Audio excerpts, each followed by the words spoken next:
Good afternoon, everyone, and welcome. My name is Ryan Berg, and I'm the Director of the Americas Program at CSIS. Thank you so much for joining us today for a conversation on managing geopolitical risk in Mexico's ICT sector. Before we formally begin our event today, let's take care of some of the logistics. This discussion this afternoon will last approximately 60 minutes. Following the panelists' remarks and a moderated portion of our discussion, we will field questions from the audience. Please submit questions by clicking on the Ask Live Questions link on the event webpage, or use the Ask Questions function on your Zoom screen. Again, thanks for joining us this afternoon. With over 90 million internet users, a vibrant economy, and new technologically savvy companies appearing with growing frequency, Mexico stands to benefit greatly from the digital transformation. However, as the world becomes increasingly connected, so too do countries become more and more exposed to the risk of interference by malign foreign actors. Mexico has not been immune to these risks. Not only does the country suffer from the second highest number of cyber attacks in Latin America, including hacks which have compromised highly sensitive defense institutions. In recent years, Chinese tech giant Huawei has stepped up its activities throughout Mexico.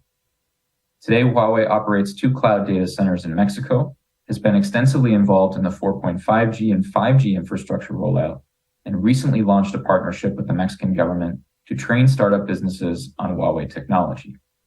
Such actions mirror Huawei's rise elsewhere in the region, as the tech giant has been embedded itself in a number of countries throughout the region. Huawei has been present in at least 10 of the 30 5G tests conducted so far in Latin American countries. However, Mexico's status as a key U.S. ally, and most recently, its most important trading partner, means that outsized influence from one of the PRC's so-called national champions carries greater risks than otherwise expected. Huawei's advance in Mexico is further enabled by the presence of a monopolistic and sometimes anti-competitive set of practices in the country's ICT sector. For instance, América Móvil, which enjoys a preponderant stake in the Mexican telecom space, has embraced Huawei as a low-cost supplier for its 5G rollout efforts. While the firm has pledged to use alternative vendors in the north of the country, such commitments are both informal and unlikely to meaningfully reduce Huawei's ability to gather data on users. If Huawei is able to extend and cement its control over Mexico's telecommunications space, it will have serious consequences for both the US and for Mexico and for Mexican consumers themselves. Huawei's ability to engage in industrial espionage, for instance, means the very startups it is training and working with may find their innovations copied by the PRC. Meanwhile, without assurances that sensitive information will flow via secure channels, U.S. government agencies may be disincentivized or simply unable to share critical intelligence and information with their Mexican counterparts. In other words, effectively managing the risks posed by Huawei in Mexico's ICT sector requires close cooperation between allies. The United States must work to clarify its position and sensitivities on the use of Huawei technology and be willing to uplift alternative vendors. Mexico, for its part, should endeavor to fortify competition in its ICT sector to prevent a single firm's embrace of Huawei from being tantamount to the nationwide adoption of all of its equipment.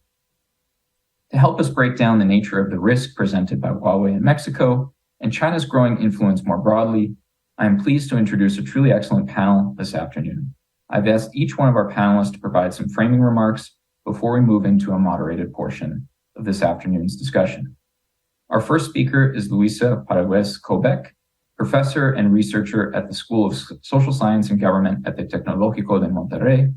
Her research in this role focuses on international security and specifically cybersecurity in the Americas.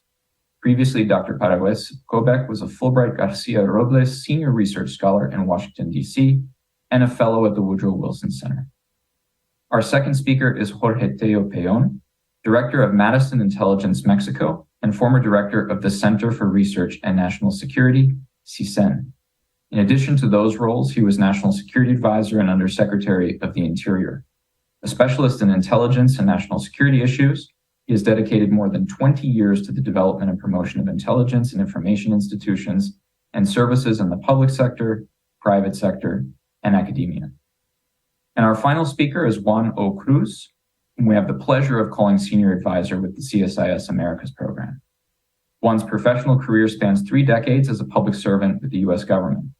Most recently, from 2017 to 2019, he served as Director of National Security Advisor to the Secretary of Defense, Secretary of State, and Secretary of Defense, Juan served at the National Security Council as the Special Assistant to the President and Senior Director for Western Hemisphere Affairs, where he drove interagency decision-making processes for the region and worked with international partners to foster shared understanding of key issues. I think it's safe to say that this is a superlative panel to talk about these very important issues this afternoon. Luisa, over to you for your opening remarks. Thank you so much. Thank you very much. And hello to everyone that has joined us today. I am delighted for this invitation by the Americas Program at the Center for Strategic and International Studies, and the opportunity to be part of this conversation. Always an honor to be with such distinguished experts in the field. So Dr. Ryan Berg and Henry Zimmer, thank you very much. Jorge Tello Peon and Dr. Juan Cruz, a pleasure. So yes, you have chosen a very, very important and very timely topic, which is managing geopolitical risks in Mexico's ICT. And, first of all, you've chosen the right word to begin with, and that is managing, because we really cannot eliminate the risks, right? Those of us who work in security studies, we know that, all we can do is really manage the risks. Security is a process, although we would like it to be a goal, obviously, and a destination. It really is a work in progress. So we are always managing these risks. And in Mexico's ICT, for those of us who are listening from different parts of the Americas, Europe, and I know at least somebody from Africa who has joined us today, well, yes, we are looking at the most valuable commodity today, which is data, okay, and specifically digital data. So when we are talking about ICT, we're talking about how to access and store, how to send and receive that information, how to manipulate that information through computer and telephone networks, audio visuals, radio, television, satellites. And so we have a constant management of that transmission of data, right? And so that takes us to the second point that I'd like to make today, and that is cloud computing.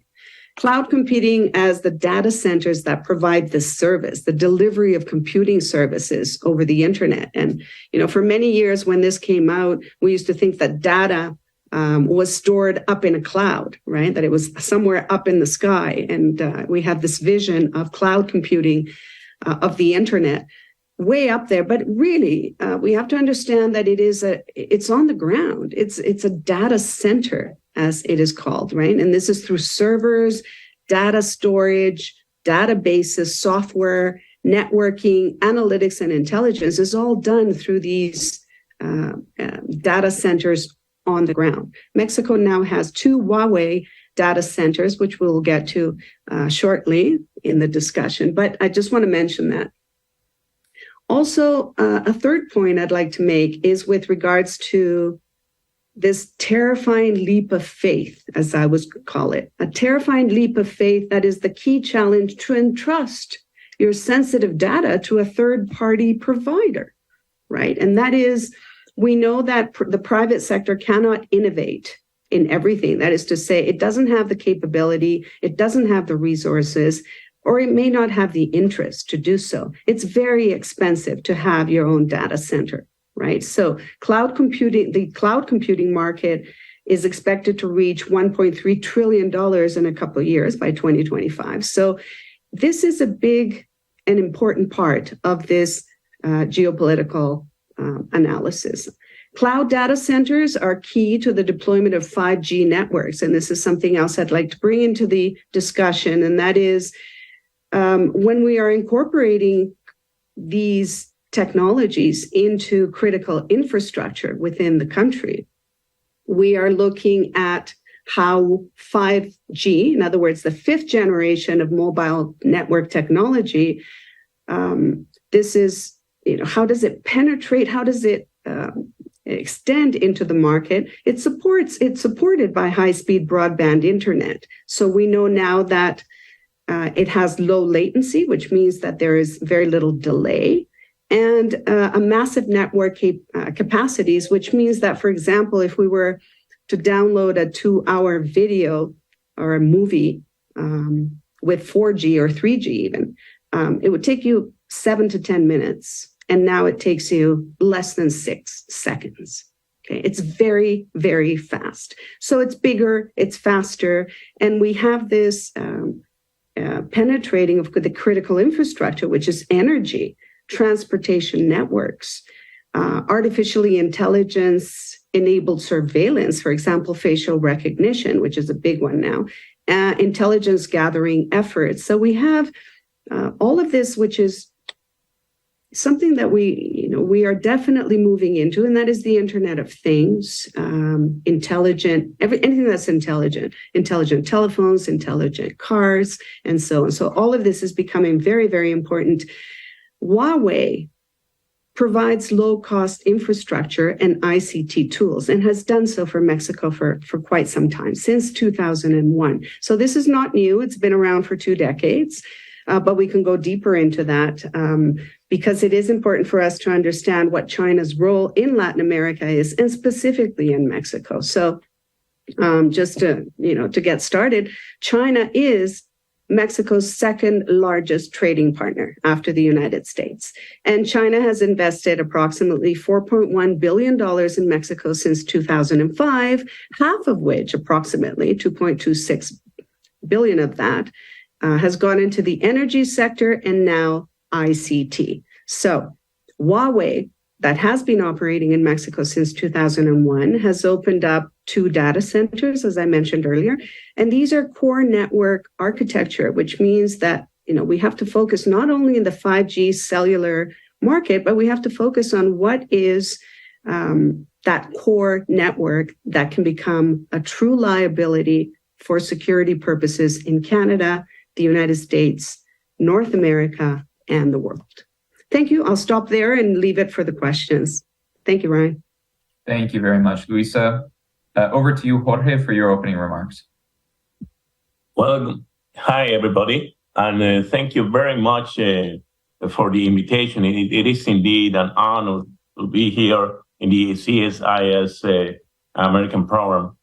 And I want to say this, and I blame it on Ryan, because I said from the beginning I was not a specialist in ICT issues, but at the very same time I also said that this new agenda we do share in the region and for Mexico, it was in my best interest to be supportive to this meeting and to talk about the general frame. Talking about the Mexican national security agenda and as we're going to manage these geopolitical risks, and of course talking about the ICT, but everything else. We know that we have to realize what we're facing from the Mexican point of view. So let me start with something I always said when I think about the Mexican situation. What about the national policy, public policy to face the national security risks? And I say, before anything, we have to understand the world in order to understand Mexico. And after that, then we can see Mexico within the world. There is no way to think and isolate it. It doesn't matter what many people may think now after the pandemic. It is one world. And it is true that it's not the end of the story and that we are going to have it globalized and there's just one answer. I understand that. And everybody understand that nowadays. But what we have to be aware is that we need to be, and I'm talking about Mexico, in front of the responsibilities around the world. And in that terms, of course, my point here is that when you are working with the national security agenda, you have to start talking about your identity. I mean, who you are, and this is the position from a national standing point of view. But then, pretty sure you have to see around what are your goals and what are your priorities. So when you come to think now that Mexico has become a real issue in the United States national security, is not only because of the border and the immigration issues. It is also because of the drug and the fentanyl issue that is making a big problem for the Americans' health. But we are talking then of the national security agendas of both countries and how they find themselves together. From my perspective, I think that that's the point, the most important point here, that we have to understand that we are stick together. I mean, the United States and Mexico. And even though it is true that we have to be to understand what is going around the whole world and the different interests, we have to start with national interests, and that means the people. And then afterwards, of course, the enterprises, the Mexican enterprises, and how they do fit in the worldwide markets. But my point here is that we have to check on that priorities to understand the very difficult moment we are living in. Is not only because of the American problems on the American agenda and the political agenda, because we understand also that if we are going to be for the next year the Mexican in American policy, and that we have been talking about the Mexican piñata in American politics. It is true also that Mexico has their own issues with the lack of institutionality that we are living in. And that also makes us face a problem of governance, and that's what we have to be aware of that. It's interesting, when I was checking on the paper, the white paper, I have the opportunity to go through, and the first point was to clarify the nature of the risk. That's something I really learned in these days, preparing myself to participate with you this morning, and is that we don't know very much about that. And I wonder not the general public opinion, but in the government and the national security agendas, if they understand what the real game is in here. So I think that here from the Mexican side, we do have to understand better this problem, these technological issues. As Luisa said, we are talking about one of the most important materials we all use for the day-to-day basis work, and that's information, and that's why we make the decisions, and that's why we make investments, and we have to make sure that we make proper arrangements of the different interests and put it before anything, of course, the responsibilities of each government. And that's what the Americans are going to do too. And we have to make sure that we understand we are in the same boat here together. I am not going to enter, and perhaps further after the questions or with the questions, to understand better the Mexican agenda, how it interacts with the American agenda. But the point here is that we know that the region, the North American region, must be the Mexican priority. And I leave it with that comments to get back with you afterwards. Thank you very much, Jorge. Thanks for mentioning the paper that we published Thursday of last week. It's called Managing Geopolitical Risk in Mexico's ICT Sector. Henry Ziemer, our research associate, and I authored that piece. For those who are at the event today and interested in going a little bit deeper, it's on our website. Juan Cruz, over to you for your opening remarks. Thanks again for being here. You're muted. You would think that after all these years in the pandemic, we get the mute part right, you know. Good afternoon to everyone, and thanks, Ryan, for the invitation and to include me with these high caliber panelists. I'm really looking forward to discussion in this conversation today. I hope to offer some ideas that prime the pump for discussion and provoke some thought. My aim today really is to outline some concerns, give some clarity to what the national security issues are for the United States, dispel some myths, highlight some factors that perhaps haven't been sufficiently flagged, and to explain really what's at stake here, and so in general to raise a warning signal. And to place it all in context, maybe I'll start with the fact that in 2022, the Biden administration and their national security strategy outlined quite clearly the importance of the region in Latin America to the U.S. national security. And paramount to that, of course, has to be Mexico, with which we enjoy a privileged relationship, not just based on geography, but affinities and culture and families and everything else, much beyond the border and any border issues that we may have. And consistent with that is, of course, part of that privileged relationship is USMCA and NAFTA before that, which served to open doors and open opportunities, endless, on the economy and commercial trade, jobs, and so forth.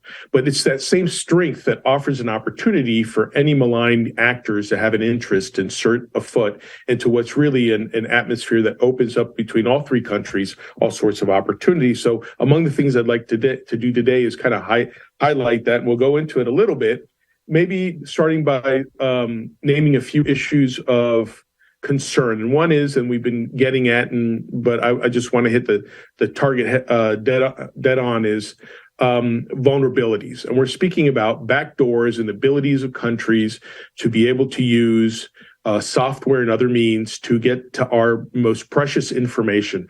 This is an issue of privacy and of security. And we all have heard it, but this is a place we're going to talk about it, I hope. And I warn folk because sometimes to get at the U.S. concerns, our Mexican partners, both in the public and private realm, give us some assertions. Well, I don't think they're in a position to give those guarantees, honestly, Ryan.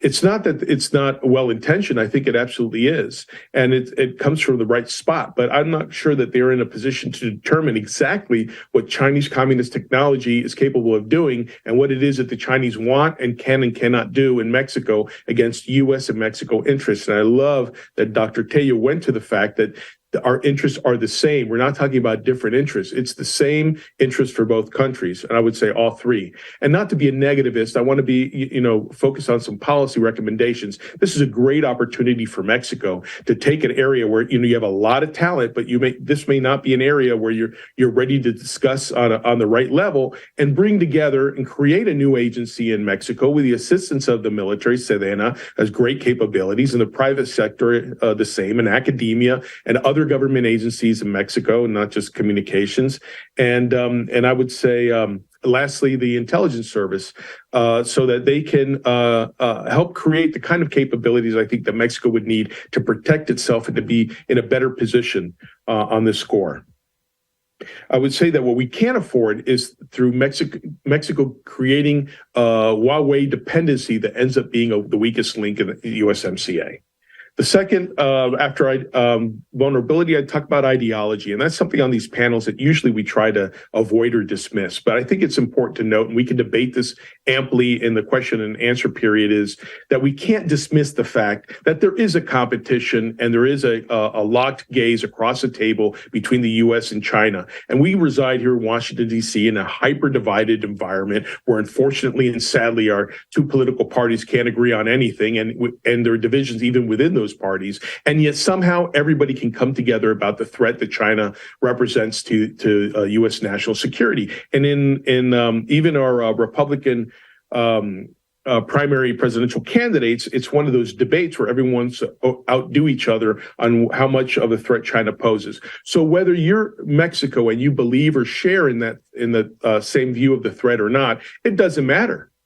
We believe in the threat, and it's a real thing, and you're going to have to contend with that. And that concern is not going to go away. And so when you make that calculus and take business risk, you can't dismiss the fact that that's a reality. And maybe a little bit about experience. There are a lot of countries in this world that have a lot more experience than Mexico in jousting with the Chinese technical juggernaut. And it's just not countries in the West, it's also in the East. And if these countries are developing their own infrastructure to develop antibodies and shields against the Chinese capability, why would Mexico deserve less than that? And then maybe one last point I'd like to make that I think it hasn't been brought up yet, but this year, 2023, has been a foundational year for Chinese law. And what I mean by that is this has been a year, 10 months into this year, where there have been expanded anti-espionage laws that impact exactly on foreign companies operating in and with Chinese enterprises. And when you look at something like that, what do these laws do? Well, they have to do appropriately, apropos for today, they have to do with data.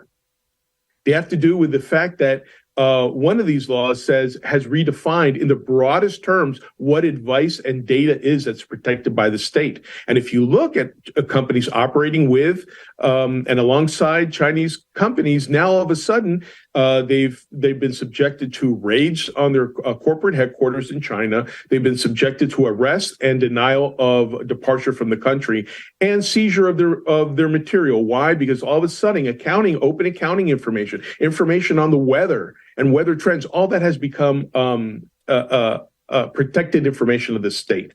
And so if I were a Mexican company doing business with China, I would take heed over the experiences and the bad lessons that come from others. And the second part of this law, which is even more important for today's discussion, I think, is a fact where, and this is something I've always believed in, but now the Mexicans have codified it, which is it demands that Chinese companies cooperate and hand over information to the state actors of Chinese state security upon request. Now, that's always been the case. I think this is appropriately demystifies and reminds us that China is a communist country. There are no private companies in China. They ultimately all respond to the state. And this is an interesting reminder of the Chinese actions being far from benign and susceptible to state interference. This is something we can certainly talk a lot more about, but I see that my time is running short. I'd like to leave you with 5 takeaways, nothing else. 1, Huawei represents a threat. Write it down. It's not going to go away, and this is an opportunity for the U.S. This is my second policy recommendation, the first for the Mexican government, the second for the U.S. We need to find a better way to engage our Mexican counterparts and share with them what we know about these threats and not just talk about them, because obviously that hasn't paid off. And secondly, let's help them find a way that they can identify alternatives to all this. The second one is pay the piper. If we make a bad decision, sooner or later, we're going to pay for it. We're going to pay for it because we've placed greed, corporate greed, or ignorance, or profits above privacy and security. Number 3, distance is a deception. That is, forget about where the nodes are. That's a myth that by distancing it from the border, somehow we're isolated from it. So don't let that be something that pacifies us. That is a deception. 4th, a reminder that doing the right thing is hard and that security is inconvenient. And 5th, the USMCA may be in peril. Something that we don't give enough thought of. The USMCA may be in peril if it represents a weakening of our national security posture. So in short, this is not just about a bad deal. This is about a dangerous one. Thank you, Ryan. Thanks very much, Juan, for that. There's a lot that's been put on the table. I want to move into the moderated portion of our discussion, and I see we've gotten some questions already coming in. Some of them are related to questions I intend to ask. So I want to start with you, Luisa, because you, Jorge, Juan, you all put a lot of issues on the table. Luisa, you talked about risks, and one of the main points that you said was we never get rid of them entirely, right? We just manage them. We find a level at which we're comfortable with them. But what I find is that this conversation can oftentimes feel a little bit ethereal, right? We're up in the air, or we're up in the cloud, no pun intended, and we don't really manage to concretize what the risks actually are. So we've all agreed on this call that there are risks, but I think just to start us off, you mentioned data in your opening remarks. Can you go a little bit deeper to help listeners concretize what specific risks Mexico faces with Huawei and the ICT sector? And what does this mean for the US and possibly for Canada if we take a fully North American perspective on it? Help us concretize what we're talking about when we say risk. Absolutely. Absolutely, Ryan. Thank you. So risks as a threat or a danger or what we might call a liability, right? Whatever you want to use, the risk itself is tremendous. And this goes across the board, around the world. Cybersecurity is not something that is dependent on one nation, as was mentioned by Jorge and Juan. So the fact that we have a North American region that we are trying to, or at least manage the geopolitical risks for, I think this is something that we first of all have to understand, that when we're talking about digital data, Ryan and everyone, there are 3 V's this is sort of basic. We're looking at an enormous volume of information. We're looking at a velocity that we have never seen before. Information travels very fast.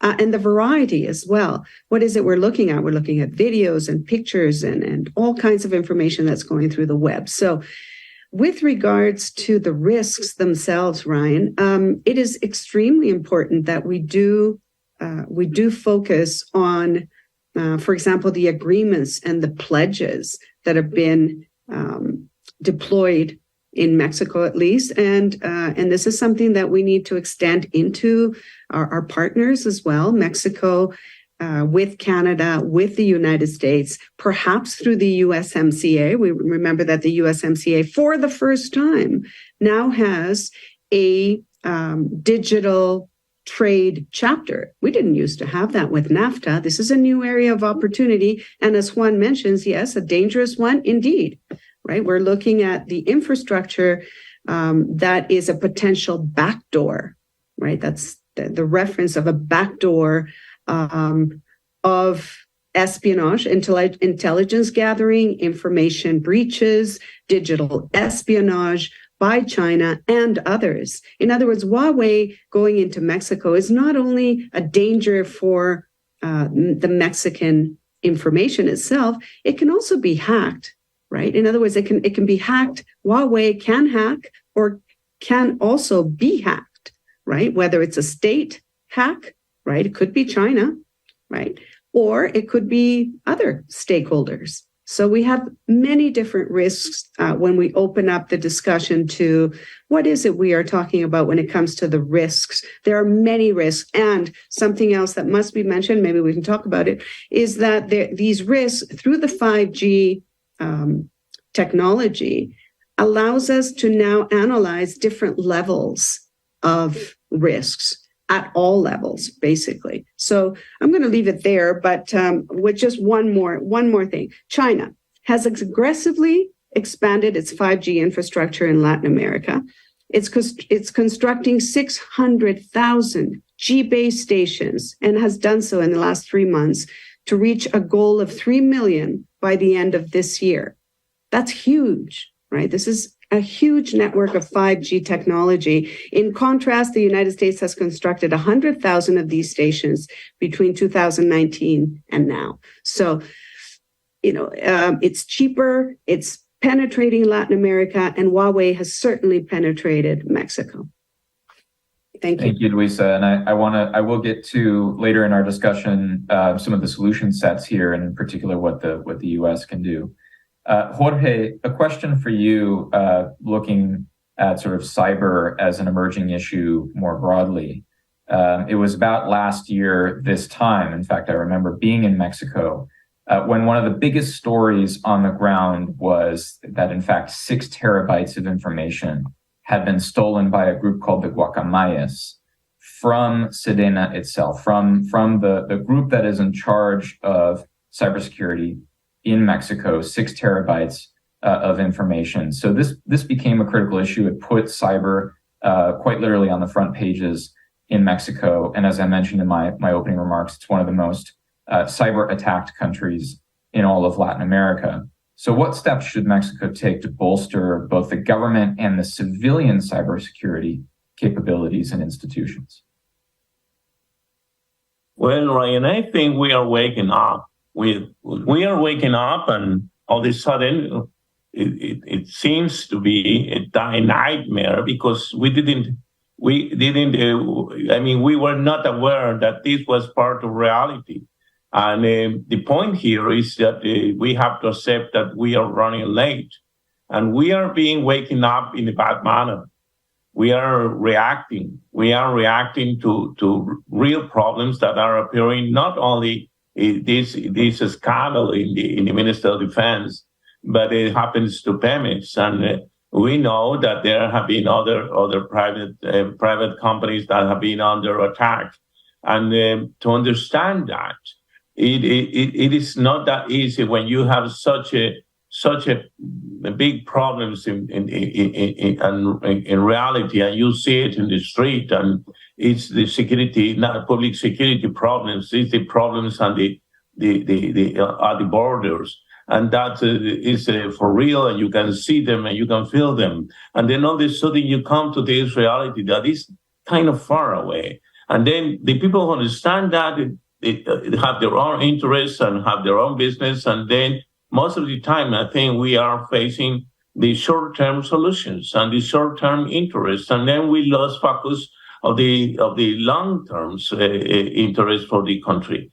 And this, then, I want to think that when I said we have to start working, and I completely agree what you point out in your paper, in your recent paper, is that you must work with me. We must work together. But I said from the starting point of the United States, you go way ahead, and we have to understand our reality and differences.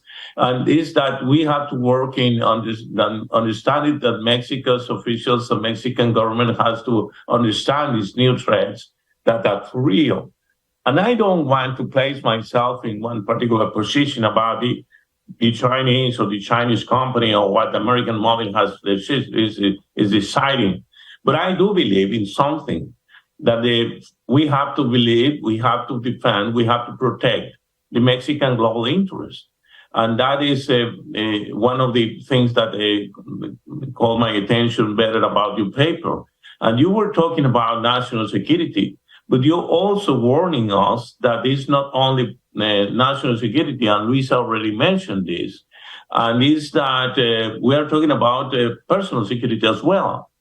So we are talking about the whole thing, the whole spectrum, from the personal security to the national security to the regional security and to global balances, and understanding that there are different interests. And then here I come to the Mexican point of view. This is called geopolitical risk. The geopolitical risk. That's what we're talking about, and that has to be to deal with geography. And it's very interesting because nowadays in Mexico, you find all around the talking about nearshoring opportunities for Mexico. And the word we cannot forget is about, is near. It's an opportunity because we are near, because we're tied together. I remember Ambassador Negroponte. No, Mexican Negroponte was on the American side, but the Mexican governor saying we are not planning to move, and we were in a meeting in Washington and said we'll stick together, so we better plan to work together, and that's it. That's something we have to lead at, and that's a good opportunity. There is an old saying here in Mexico say, "Well, poor Mexicans." Too close, too far from God and too close to the Americans. I don't know about that. This is our reality, and this is what we have. And I know it's interesting, Juan, because you said about the ideologies, and I really want to stop there, and I don't want to talk about ideologies.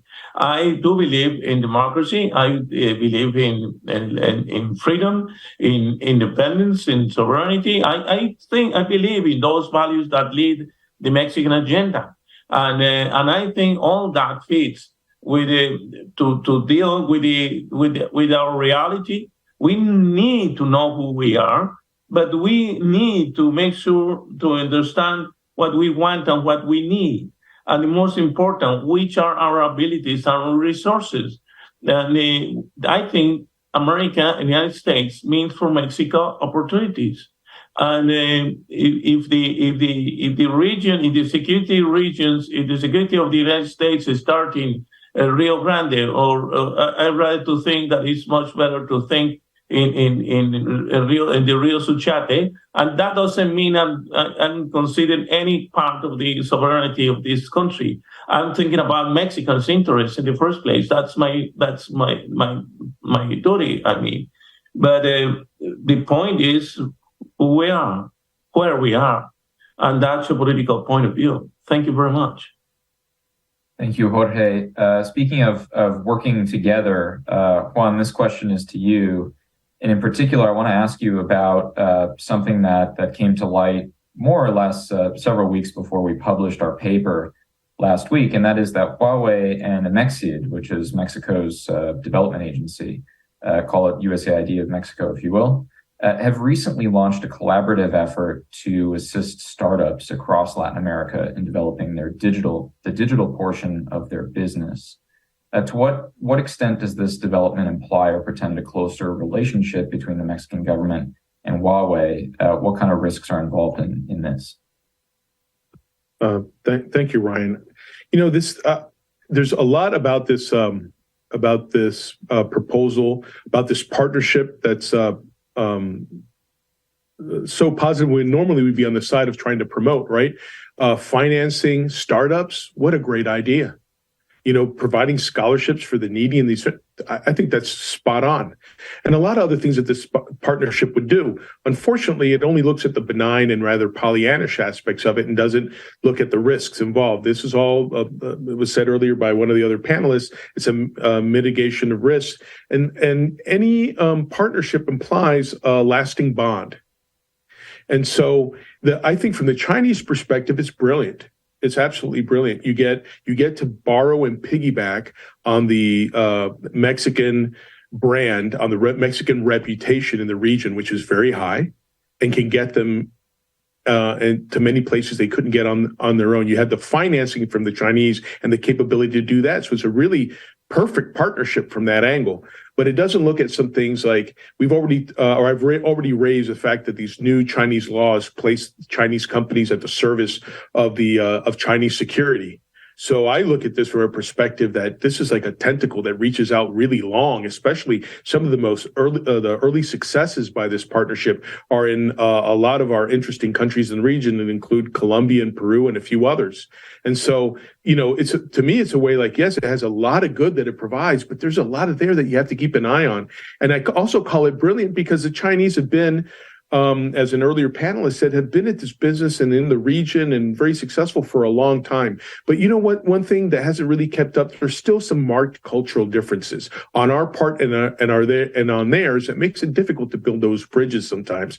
And the Chinese have found a way to master that. And they've done it by deputizing, local representatives. And in this case, it turns out that the Mexican Development Agency is sort of deputized as being a piece and a representative of the Chinese side to people who speak the same language and have the same understandings and don't have to go through some cultural readjustments that and this sort of welcome mat that the Mexicans bring in many ways make this a perfect partnership. But on the security side, to me at least, makes it something worth some concern. And one final bullet I'd offer on this: if I were a White House advisor, as I have been on the region on these things, I'd honestly would have to advocate for the reevaluating aspects of relationships with individuals and governments that are cooperating with countries that have inimical or enemy-like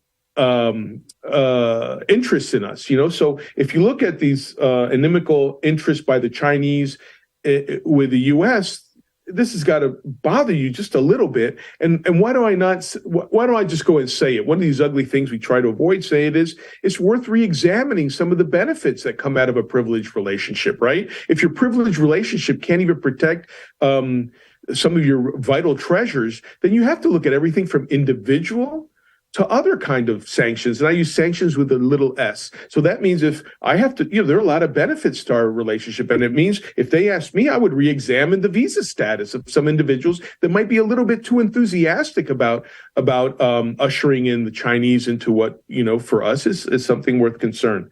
But I think I'll end on that note. Thank you, Juan. Keep the questions coming, folks. We'll get to a round of Q&A in a second. But I do want to ask a very technical question of Luisa, because I mentioned in my opening remarks that there is an enthusiast, so to speak, for Huawei gear, and there's also quite a monopoly within Mexico's ICT sector by América Móvil and by the subsidiary Telcel.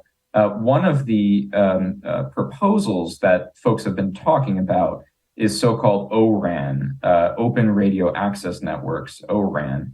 It's been touted as one way to inject greater competitiveness into what is otherwise a very heavily and vertically integrated ICT sector. And in so doing, offer Huawei some more competition, potentially weaken some of the predominance that it has in global markets. So first off, can you just give our listeners a very brief overview of what is ORAN and what you think the prospects of ORAN being able to give Huawei greater competition in Mexico and North America broadly might be? Thank you. Thank you, Ryan. So I must confess, I'm not an IT person. I'm an international relations professor. So my knowledge is not technical. I think it's definitely more geopolitical. And if anything, and as Jorge Tello mentioned, the geopolitical risks of having this new technology, it's actually a competitive technology. So it's not 5G cell technology. It's not what we have seen, for example, with the cloud computing, which I mentioned is data center on the ground. This is a new idea of being able to use radio as a third option, maybe, or as a different option for the ORAN. ORAN is this idea of being able to provide service through a different technological platform, right? So yes, is it an option? Of course it's an option.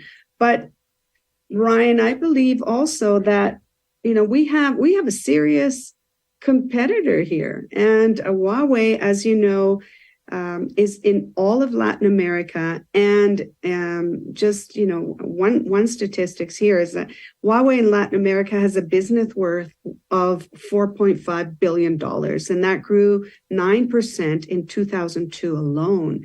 And so the contracts that are expected in 2023, by the time this year ends, is about 10% in economic value. It's huge. Okay, so we have a very, very strong competitor. We have two, as I mentioned earlier, these two databases, the cloud computing data centers that Huawei is using, allows for or rather not only allows, but dominates the market. And so, yes, ORAN as an option is a possibility, but we would also have to have the technology to bring that in. Something else that you had mentioned earlier, and I think it was Juan, when you were talking about mitigation of risks as well, this is really important because you are right in mentioning that the Huawei equipment or Huawei supplied equipment that has now penetrated Latin America, we have an example of how it did so in Africa. And this was a big scandal. And we know that the headquarters in Addis Ababa of the African Union had regularly copied, and we know Huawei had regularly copied and exported data to China, including camera footage, email traffic, documents in the early hours of the morning for at least 5 years. Okay, and so that came out as a big, that exploded. But what's happening in Latin America, and you're right in saying that these risks, managing these geopolitical risks is of the essence. And in order to do that, I also agree in that there must be a comprehensive strategy, and both of my colleagues have mentioned it. The comprehensive strategy to manage these risks has to be a collaboration between at least the three nations of North America, that is Mexico, Canada, and the United States. So for whatever technology, Ryan, Chinese or not, this is definitely key, cooperation. Thank you. Thank you very much, Luisa. We've gotten a couple really good questions. I want to shift to the Q&A portion of our discussion this afternoon. And I might direct the first question that I'm going to ask to Juan because it has to do with options, how we deal with Latin American countries. And the question seems to be posed from the U.S. perspective. So given your past experience, your past position, I'm going to give this one to you. This comes from Igor Patrick. He's a China LATAM reporter in the Washington Bureau of the South China Morning Post.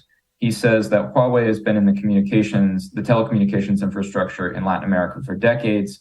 Banning them from the 5G network would not close potential cybersecurity gaps. Replacing the entire infrastructure could cost billions, if not trillions. And the United States right now is not seen as offering these countries financial aid in order to do so, especially for some of the alternatives that have been mentioned, like Ericsson or Nokia.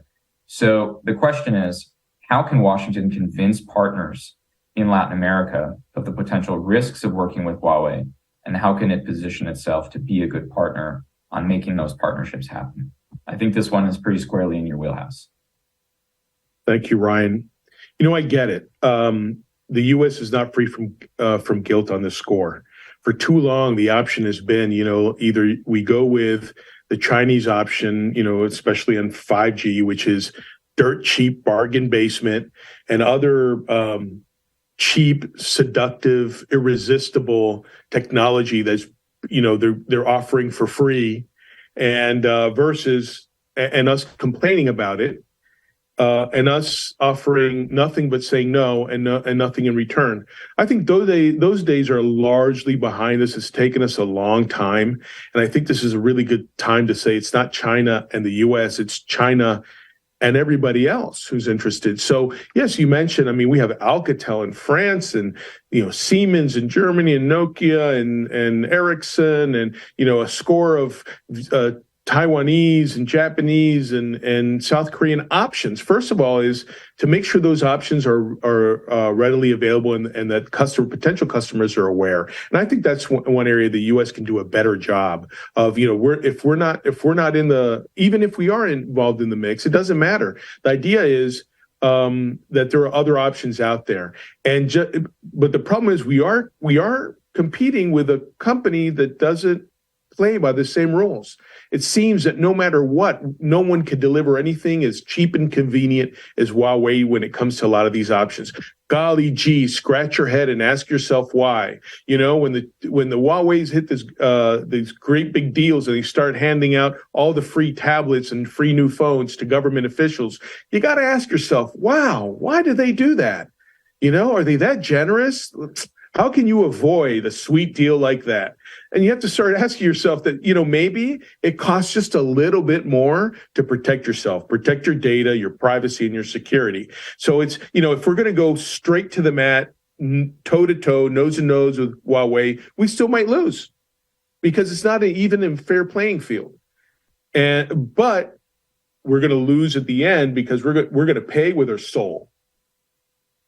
And ultimately, the U.S. does have a responsibility there. At the beginning, we weren't offering too many options. Now that's no longer the case, and I think we can talk about choices. And the U.S. has to find a way to incentivize those companies and work in partnership with others that they can squeeze into the market. In a place, as the person who asked the question said, there are some really strong foundations out there in Latin America still. But every good businessman will tell you that it's good to diversify, and you don't want to put all your eggs in one basket and make yourself a hostage of Huawei.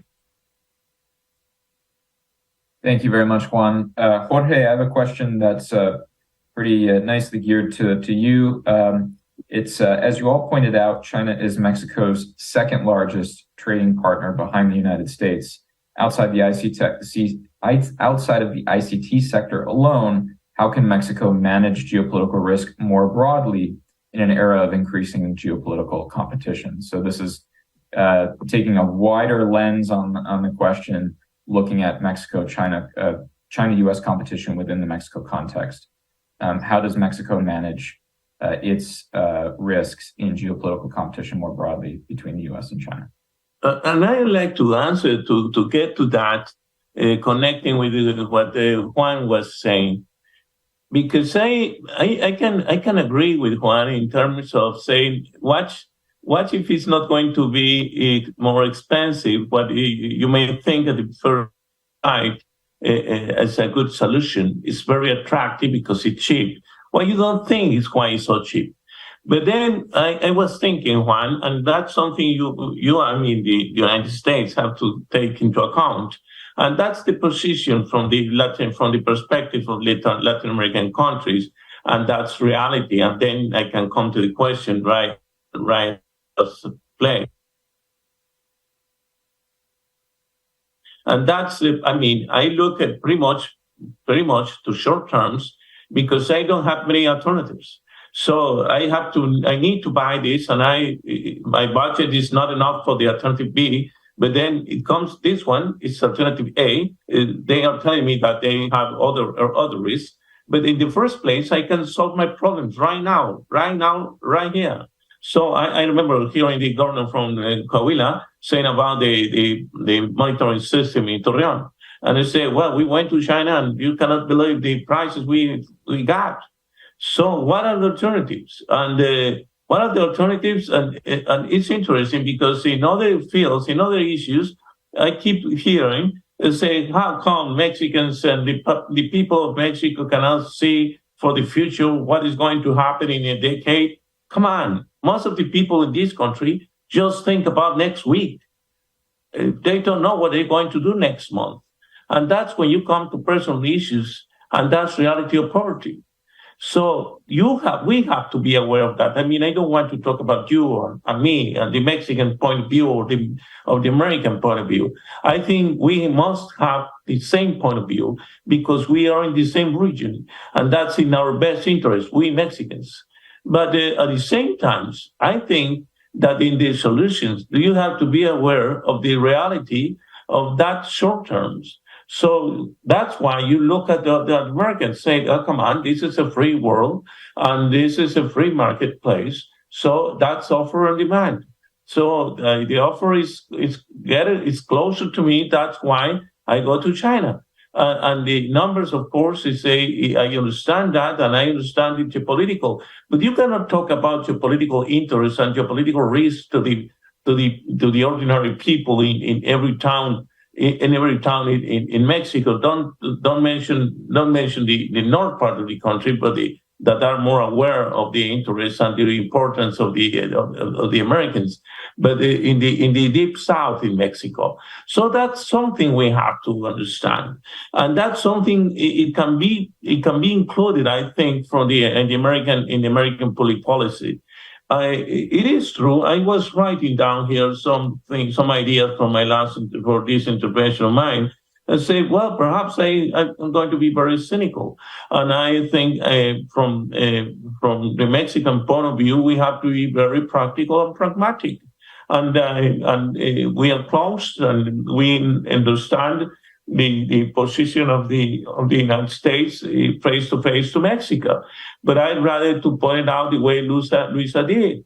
Say, I think we have to be together and still together. I don't know, it was Luisa and Juan, but from Canada to Mexico, at least in North America. And and Mexico is part of that. And we think we need to be part of that. And that's what are our best of interest. Now, how can we fill the gap between this strategical, geopolitical, high-level standing point of view and the practical operational, personal point of view, or corporation or a corporation point of view? Well, they have to find out how the results are going to be for the end of the year. So the government has to rule, and the government has a very important word here, because that's the one who has to make the rule, the rules and the law and the relationship with the United States. So it is not easy, but we have to do it. And I agree with you. We have to go together. Thank you very much, Jorge. We're wrapping up here. I want to ask one final question. I thank you all for your patience. We're going to go a couple minutes into overtime here. And this one's for Luisa, because you emphasized cooperation. Jorge just emphasized cooperation. But Luisa, you also emphasized cooperation at the end of your last response. We've got a question in the queue about SEDENA, because I think it was Juan who mentioned the new regulatory body that could be created as one of his recommendations. What do you think that this would look like, this kind of cooperation between the U.S. and SEDENA? How could the U.S. help Mexico build up its capabilities? I hope to leave the webinar on this positive note. So not trying to frame you or put you in a particular box when you answer the question, Luisa, but hopefully we can end on a positive note of cooperation. Thank you, Ryan. Let's hope we can. So I'm going to focus on picking up on what Jorge Tello and Juan Cruz mentioned. I mean, we have these different perspectives. We have the United States perspective, and we understand how difficult it must be to have a neighbor who is allowing all this Chinese technology to take over the market, allowing for these backdoor vulnerabilities. I mean, that is dangerous for anyone. You are right, Juan. And Jorge, you know, these regional asymmetries, Jorge Tello is correct in saying that when you have a market with a market demand of people who are thinking about what they're going to do this week, right? How are they going to survive today and this week for themselves and their families? Of course, we have these regional asymmetries that weigh in on us. So I am going to focus primarily on answering with regards to policy, Ryan, and if we can actually collaborate within the USMCA. I'm going back to that because it's an opportunity really for all of us to be able to, for all three countries, specifically with the digital trade chapter, where we're allowed to have companies, private sector, public sector, academia. We have everybody that is able to chip in on this digital trade chapter. It's not written out in such a way that it's very specific. We have a chance to be able to bring in, you know, the pharmaceuticals and the ICT sector and so on. So that's an area of opportunity, and we should definitely focus on taking advantage of that. SEDENA, you know, there is a great deal of work, and this is wonderful, between the three nations, Canada, Mexico, and the United States, with regards to security and regional security. There is a great deal of work already being done. So I think all three governments should definitely support the advancing the collaboration that is already there, and that can definitely go further for the North American region. So I hope that's a positive way of wrapping it up, Ryan, Juan, and Jorge. Thank you very much. Thank you very much, Luisa. Thank you to our panel. I think it's clear that we've hit on an important issue, and CSIS Americas, in addition to publishing the paper last Thursday on this topic, which is available on our website, looks forward to continuing work in this space. But for now, we have to leave it there. Thank you so much, Luisa Paredes-Kobek, professor and researcher at the School of Social Science and Government at the Tecnológico de Monterrey, Jorge Tello Peón, the director of Madison Intelligence Mexico, and Juan Cruz, who is our senior advisor at CSIS Americas. Thank you all for joining us this afternoon. Yeah.